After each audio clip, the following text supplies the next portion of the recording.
Babalik ulit nga pala tayo sa kapag vlog ko mga kalapatids. Ito nga pala nga mga kalapatid natin mga kalapatids. Nangitlog na nga pala si Babots mga kalapatids. Ito nga pala si Darak mga kalapatids.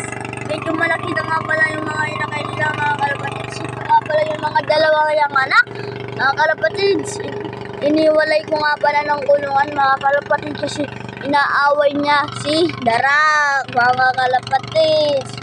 Ayan po mga kalapatids. Papapansin nyo ba sa dito sa ko? Sa loob ko mga kalapatids. Walang po kasi sa kagabi mga kalapatids.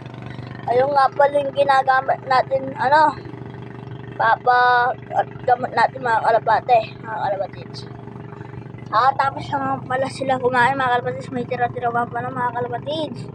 Kapon palang naiklog yun si Babos mga kalapatids. Hindi ko nga alam bakit may iklog na mga kalapatids. Yun nga pala ang kalangitan sa namin. Kalangitan dito sa Pinukay mga kalapatids. Ayan po ang ilog namin mga kalapatids. Ilog mga kalapatids. Yun lang po ang masasabi ko mga kalapatids. Bye bye!